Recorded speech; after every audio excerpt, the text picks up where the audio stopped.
Good morning, Gaffer. Morning. Braintree up next at the New Lawn, but first let's quickly reflect on the Easter weekend. 4 points from 6.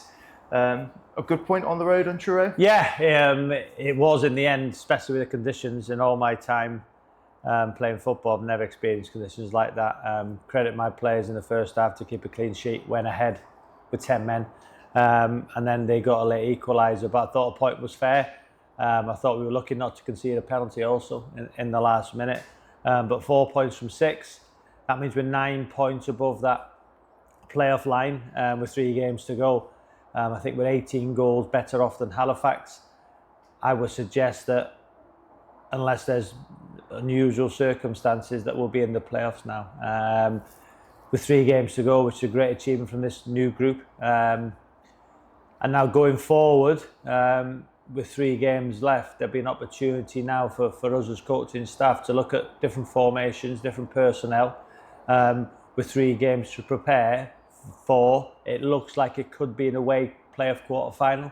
Listen, we're not there yet, so maybe I'm a little bit ahead of it, but as I've said, mathematically we're not in there, but goal difference we should. So again, the next 3 games, starting with Braintree, we'll be looking at different scenarios, different options, because we've got 3 games to prepare, I believe, for a tough away game in the quarter-finals. Look at Liverpool last night. Played a 4-2-3-1 for most of the season, went to a back 5.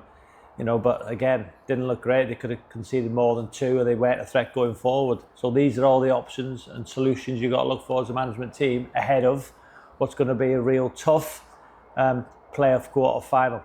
Listen, this might come back to haunt me if there's a bizarre circumstance we're not in the playoffs, but really now we should get in them. And obviously Abraham Kanu was forced off at the weekend. How is he? Out for the season. It's not a good one on his hamstring.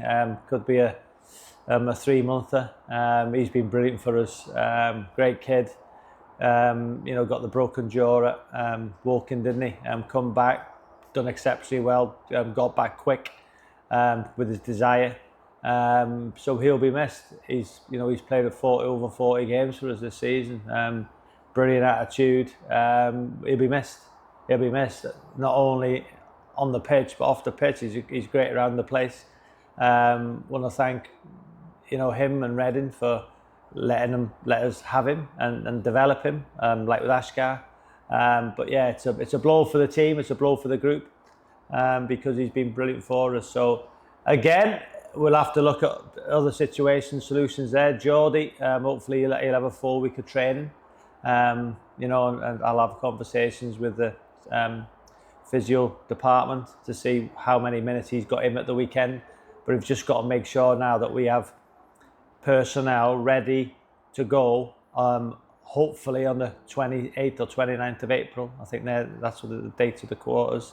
Ready to go. And you mentioned last week Ricardo could be potentially available for this weekend. How close is that coming to fruition?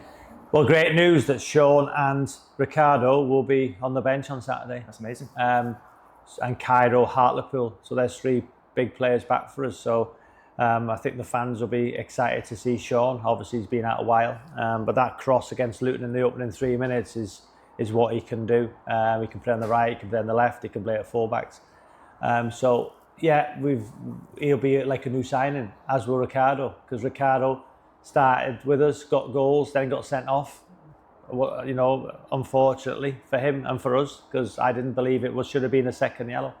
And now he comes back as a new signing. So again, 3 players to come back, which is hugely positive.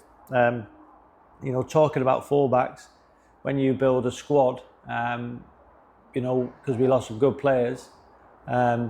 But when you have Gillian Knowlesy as your fullbacks, with Kenji and Trey and Ashkar, and Elijah, people who've played in that position.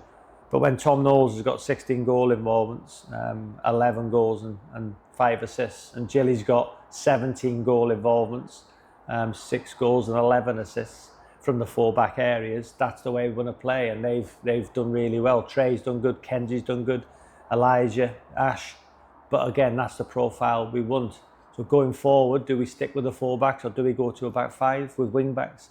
But again, this is what you've got to look at now going forward and starting with Braintree. Braintree Next at the New Lawn, another relegated side. What are you expecting from Braintree? A real tough game as it was down there.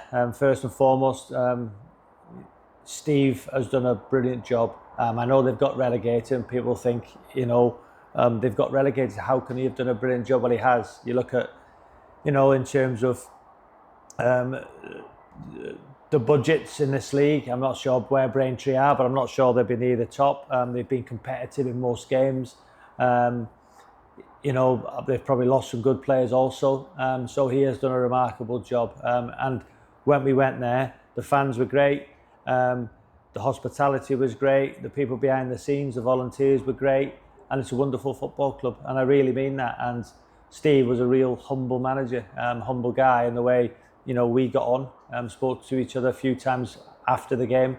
And I'm looking forward to seeing him. Obviously, it's disappointing they've got relegated, but he's done a wonderful job. And I'm sure that if circumstances allow, I'm sure he'll want to bring Braintree back up because they've done really, really well. So we know it's going to be a tough game. We need a point to be mathematically sure we're in the playoffs. And we'll approach the game in a positive manner, which we always do. You've seen the weather. The weather's been amazing. Training around looks great. Everything in this facility is ready for league football.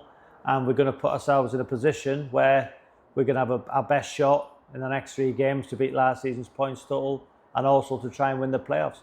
We will go in as underdogs into the playoffs if we achieve that, because our away form hasn't been great against the top sides. So we've got to find solutions. Listen, we'll try and get in 5th.